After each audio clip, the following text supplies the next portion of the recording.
Hello, you wonderful people, and welcome to another episode of Not Too Comic Book. This being a show to talk about TV shows that are adaptations of comic books. For today's episode, I'm going to talk about the latest episode of The Flash. A lot of really interesting things went down in this episode, so let's break it down. Well, Barry and Iris decide they're kind of going on a little bit of a vacation, and it's like, oh, turns out it was Chester's idea. And he was like, yeah, I'd like to forget, but I can't. And it's just like, oh, and then you have Frost and Allegra looking like, what's that about? It's like, nothing. It's just, me and Iris were trying to reconnect. Yeah, reconnect. One of you's not in the mirrorverse or trapped in like a psycho hellscape. It's like, right, and Allegra and Frost are like, okay, whatever, weirdos. So Barry and Iris are going to be off grid for a bit, and Chester's like, yo, you guys want to do some D&D campaign? And Frost is like, nope, got plans. And Allegra has plans of her own. It seems like she's been looking for her cousin Esperanza, Ultraviolet, trying to find her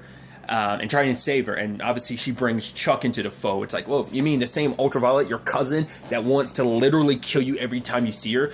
But for, it's spending so much time with Team Flash, Allegra's like, she believes like, no, I can save her. Like, I abandoned her before. I'm not going to do it again. This time I can actually save her. Like, because I always think, because Chuck is always saying, like, Barry's not around, so what would Barry do? And it's like, well, Barry would try and reach out and try and change, the heart of like a villain or whatever. So it's like, in this case, like, let me try this.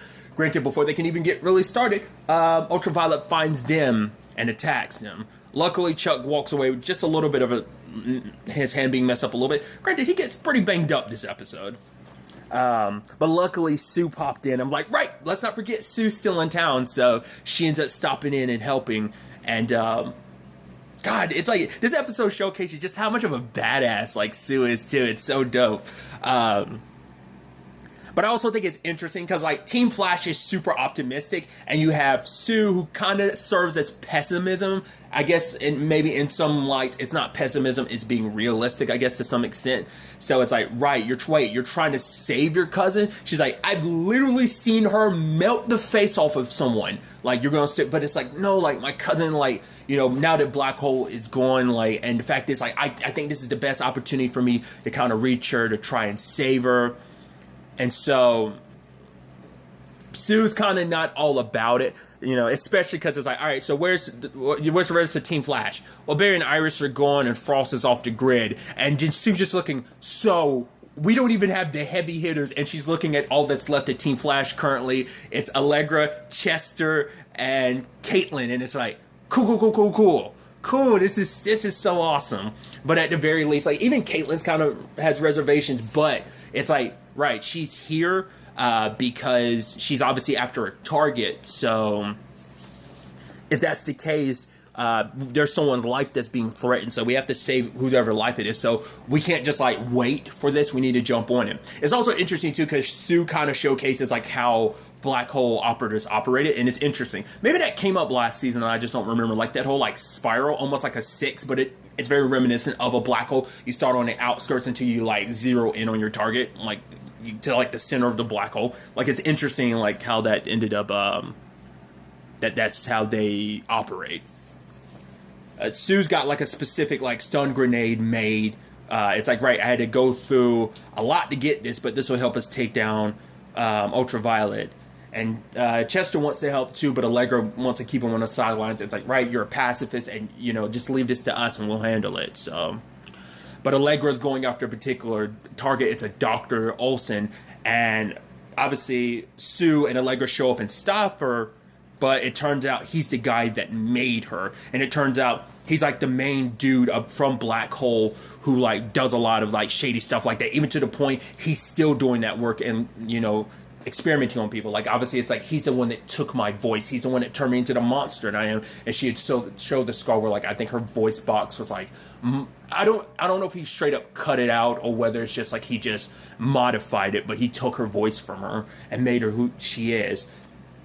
And so Allegra feeling responsible because like, right, you're my cousin, you're my family, so we can make this right. We're gonna stop him. He's a bad guy. We'll stop him. But Sue's like, really? Like you're gonna work with her? You can't trust her. But it's like, yeah, but the fact is, she's the only one that has any experience tracking this guy down. So we should work together if we're gonna stop him. And it's like, she was like, this is a bad idea. And she's like, this is what Barry would do. Barry has worked with his enemies in the past. Has it always worked out? No, but it's still like, you got to give it a try. Like, you know, got to give people a chance to redeem themselves. And it's like, this doing some good. And I think in Allegra's mind, it's like, this will be a step towards that. So Esperanza is teaching her how to control her powers and use it more. Well, because Esperanza is using it for destruction, but Allegra's never used her powers like that. And so she's trying, but it's not working. And her cousin's getting aggravated. It's like, oh, you're useless. Because for her, it's like, at the very least, I thought if we worked together, it would double my chances of, you know, but it's like, no, you're more of a hindrance. But then Sue's like, see, your cousin will never change. Like, black hole operatives are too far gone. Like, whoever they were is gone. There's no saving them. It's like, let me show you who your cousin really is. And in the process, them duking it out, she attacks. Chester just happens to be in the wrong place, wrong time, gets severely hurt. But for Esperanza, it's like, I don't care. He's as useless as you are. Stay out of my way. Stop. Don't come after me again, or it's going to be an issue. And she disappears. So Allegra's really beating herself up about it. Chester's trying to be like, no, it's cool. I'm fine. Don't worry about it. I'm good. But, you know, as you know, for Allegra, it's like, I'm the one that dragged. This was my idea. And now you could have easily been killed. Because even Caitlin's like, if you had stepped like the wrong way, you would have an ultraviolet sized hole in your chest or something, you know. But even Sue being like, yo, Runk, like, you got to convince Allegra. It's like, oh, why would I? It's like, she liked you. He's like, I mean, yeah, I mean, of course, we're friends and everything. I mean, obviously. But he's like, I don't think I'll be able to change her mind about this. And Sue's like, well, if you don't help me do it, like, I'll have to. Like, just because she's got the yin-yang tattoo, shares a yin-yang tattoo with someone that doesn't mean anything. And that kind of gave him an idea. It wasn't the idea I thought it was going to give him, but regardless, I was like, maybe there's something special about that. It is, but it's more of a metaphorical idea it kind of gave her. Regardless, we kind of understand now like why Sue is so pessimistic and why she's just like, you can't save your cousin, because family is more than just blood. Like, just because she's your blood doesn't mean you have to go so far and beyond for her sake. And it turns out the reason why Sue's saying that is because, yeah, she might have had a good upbringing, but all that shifted because she went through everything last season to clear her parents' name, obviously becoming who she became, the criminal she became, just for the sake of saving her family. And for her, it's like, was it worth it in the end? My family got so in deep because of Carver, because of Black Hole, but now they're in so deep that they got accustomed to it. Like, they were like the money managers and stuff like that. They relocated the money and they moved around the assets, but it's like, they got a good chunk of money from it and they enjoyed it. Like, it spoke to them, and it's like, you know, like, oh, we're getting accustomed to this kind of criminal lifestyle and they don't want to give it up. Now that even though Carver's going, they're in so deep and they don't want to let go, because letting go would mean giving up everything that they've, you know, it's that darkness is kind of seated inside of them right now. So Sue is coming from the perspective of like, I know what it's like trying to save a family member, but it's not worth it in the end. But Allegra is like, but, you know, in actuality, when Sue was trying to talk her down, actually just inspired her more, because it's like, right, you reminded me, look at where we were when we both met Team Flash. I met them in handcuffs. I didn't want their help. You were, you know, robbing banks when Team Flash met, and you look where we are now. Like, Team Flash didn't give up on us, and we are here now because of that. So why I should be able to do the same thing for Allegra. So, I mean, for Esperanza. So Allegra, you know, Chester kind of tells her, like, right, the yin yang kind of got me thinking, you guys share the same power. You are, like, her light signature is very unique. Well, it's hard to distinguish her light from just light energy in general, but there's yours. You two are kind of mirror, you're like yin and yang, the same but different, two sides of the same coin type of thing. So it's like, if we use your power and look specifically for a signature that matches it specifically, we'll find, you know, her. So they do, and Allegra wants to go it alone, but Chester's like, no, we're in this together. I'm not taking no for an answer. Let's go.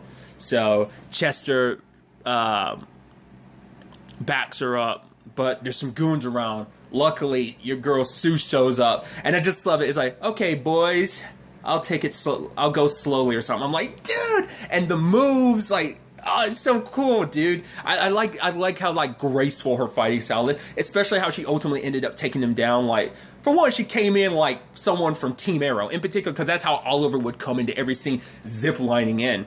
I mean, to be fair, it's like, it's not just an Arrow thing, it's a Bat thing as well, because obviously Ryan, Kate, I'm sure even Bruce did that from time to time. So, but I love ziplining in like that, and then like her like going like by everyone, like her wire like attaching to all of them. I was like, oh, she's going to tie them up and trip them. It's like, nah, she wraps it around one of those electric sticks and like shocks all of them. I was like, dude. I forgot what she said. She hit him with another one-liner at the end. I was like, that's super cool and badass. I really like Sue. I hope we do get to spend even more time. Like, obviously, we spent some time with her last season, but not a lot. I hope we get to spend even more with her this season. Well, for the rest of this season, but we'll see how things kind of play out. But Allegra goes to confront Esperanza. But Dr. Olsen was like, yo, if you can't kill your cousin and kill the rest of Team Flash, then, like, I will... give you your voice back, which, like, for one, you can't trust a bastard. I mean, this is the man that made you into what you consider the monster that you are, but it's like, if he turned me into this, he can reverse it, but, so, and they go toe-to-toe, and obviously for Allegra, she doesn't want to hurt Esperanza, but Esperanza doesn't feel the same way, and ends up using her powers against her, and Allegra's defending herself, and you know, Dr. Carver's, I mean, not Dr. Carver, but Olsen's like, you know, the fact is money and power run thing. Like, now that Carver's going, I'm not going to give up my position.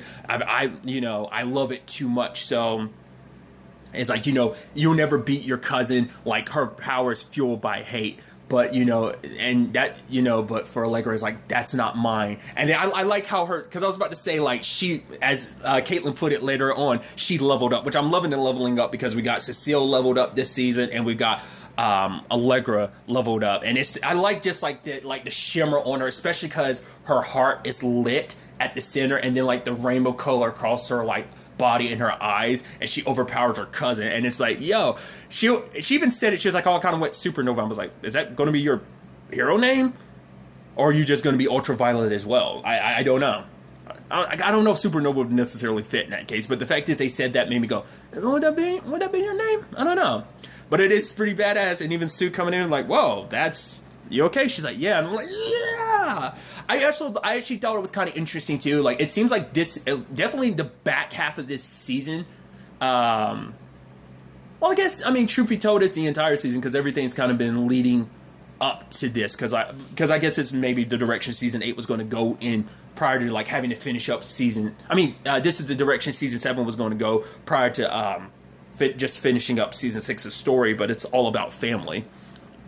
Interesting timing too. Fast 9 is like comes out Friday, so I've never watched a lot of the Fast and Furious movies. It's a whole tangent I won't go into, but it's all about family, and it's interesting. Like, right, this story has to deal with a lot. Obviously, like Iris and Barry talking the forces down, and that's family, you know. So it's, you know, a combination of like the family that you have by blood and the family that's not blood. I mean, because Allegra's here trying to save her blood family, but also like she found another family in Team Flash. Same thing for Chester. You know, so I actually think that's pretty dope theming this season as well. But Caitlin found, you know, Olsen's notes. He's arrested. I'm curious about the aftermath of, like, what are you going to do about Esperanza? She is an assassin. She has helped kill people. So you going to turn her over afterwards? I mean, Frost was willing to do that, but it's like, I mean, at least in the Esperanza's crimes are a lot more severe than Frost's crimes. So I'm curious how they're going to handle that. But, you know, at the end of the day, you know, Esperanza even surprised, like, where did that come from? It's like, I don't know. Because even asking Caitlin, like, oh, will I be able to do that more from... I think so, you know? In the moment of stress, like, you know, Amanda's powers kick in it, and, like, you know, you leveled up, you know? So I think we're definitely going to be potentially seeing more of that in the future. But I love the whole thing with her and Esperanza, where it's like, you know, he said our powers were based on hate, but that's not what I was feeling and thought about. I thought about family. She's like, even though after everything I've done, you'd still consider me family. It's like, yeah. You know, and it's like, with this, we'll be able to potentially, you know, Caitlin thinks she'll be able to kind of cure you. So, I like what that's kind of set up. And even Sue says, she's going to be sticking around, which I'm like, yay! For how long? I don't know, but I hope it's for a while. But at the very least, she wants to make amends with her family. It's like, right, I've kind of, saw the light now, and she's willing to give a shot. How far you were willing to go for Esperanza? Like, I'm willing to go that far. My parents are dug in deep, then I'll do everything I can to pull them out to save them. I mean, that's why I did everything I did in the first place, so why give up now? So I thought that was pretty dope. So, and it's like, like I was like, I couldn't have done this without you, Chester. And he's like, oh, no, it's cool, it's fine, it all worked out in the end, and it's like, she's like, oh, you want to go to Jitters? And it's like, oh, yeah, sure. Well, he's like, we have to go. I'll go for coffee, not at Jitters. He's like, yeah, but have the rain check D&D game, which I love. I forgot to talk about it earlier. I love that it's like he was walking around with like those elf ears or whatever. He's like, I walked all the way here at Jitters and no one said anything, especially Marco, who I literally just talked to. He's like, if you let me back into the campaign, I would. And Chester's like, he knows the consequences of like doing the wrong thing. It's nerding out big time. It's like, but Allegra's like, oh, do you mind if I join? And he was like, wait, what? She's like, yeah, he's like, oh, are you? Whoa. She's like, no, is that a problem? He's like, no, that'd be amazing. And she's like, am I being weird? She's like, no. I mean, we're just, it's just D&D. Yeah, and coffee, lots of coffee. Yeah, nothing more to it. We're just friends, right? Yeah, exactly. I'm like, oh, wow, I was like, dude, especially like with the whole Cisco and Camilla thing, like, Chester and Allegra had looked at each other, and then they kind of looked away. I was like, whoa, is that? And it seemed like we're building towards that. They're both kind of a little embarrassed and flustered about it, but I think that's kind of getting built there, so I think that's super cute. But I love that Barry shows up and is like, hey, me and Iris, yeah, we're thinking about getting a timeshare. I love that. But they're like, hey, what happened here? It's like, and they look, Chester and Allegra look at it, she's like, nothing. And it's like, oh, well, the parents away, the kids will play. I love that type of energy in this episode, so that's pretty dope. Let's jump to Frost's situation really quickly. I thought she was hanging with her bad boy, but it's like, oh, she threw him back in Iron Heights. I didn't realize that. I forgot about that. It's like, right. But it's like, oh, he's out and about, which she's like, oh, I heard you were out again, you broke out again. He's like, nah, it's not like that. He's like, basically, he turned state's evidence. And it's like, oh, I'm like you, I'm a good guy now. I'm like, and Frost is reluctant to believe it, but it's like, I mean, to be fair, she likes him anyway. She brought that up to Caitlin. Granted, she didn't tell her who it was, because that's going to be a complicated relationship of like, I think it's kind of in the same vein of like that Batman and Catwoman thing. I think it's going to be something in a similar vein as that. But her reluctance in her face of like, oh, really? Like, he's using this as a situation to get out and be free, but it's like, oh, no, I'm playing the hero role, but it's like, he's probably going to go back to his bad ways, and Frost is probably going to get lumped into that. So we'll see where things kind of go on that front. But other than that, we have the other side of things where Joe is continuing to look into Kramer. Obviously, it's like she was seen arguing with a dude named Adam, like right before the mission went sideways. So for him and Cecile, it's like, okay, like maybe maybe she knew what was going to happen, like she set up her unit and everything. But Joe feels like there's got to be more to this, like his gut instincts are kicking in, so he actually confronts Kristen about it. And he's like, oh, he brings her the file and everything. Interestingly enough, she was looking at a particular file, and on the front, I couldn't tell. I didn't get a really good look at the picture. I couldn't tell if that was the actor who played Red from Black Lightning, or whether that was the actor who played Victor Zsasz in Gotham. Because I was kind of, for a while, convinced they were the same actor. He's like, no, those are two different actors. I think it's Matt, I'm going to butcher his last name, I think it's Zorzak is the actor who played Red, and Anthony Kerrigan is the one who played Zsasz. It looks like it might have been Anthony, but I don't know. I could be mistaken. Because if it was him, granted, if saying he's playing a different character in his universe or whatever, obviously he's not Victor Zsasz, because in Batwoman we've met this Earth's Victor Zsasz, so it's not him. So it might have been Red. Like I said, I didn't get a good enough look, so it could have just been a file on Red. That could be something in particular. Whatever the case may be. But she didn't appreciate what Joe brought to her, and she's like, you know what? Get out. And I was like, okay, does sound like you have something to hide, but it was more so out of guilt and shame because she wants to meet with Joe later. But Joe could have brought this to Sing. He's like, maybe I need to even take this to the governor, because for him, it's like the CCPD is like my second family. Like, I trained a lot of those officers. It's like I put my badge down and Kramer picked it up, and then like, who did I leave in charge of my kids, basically?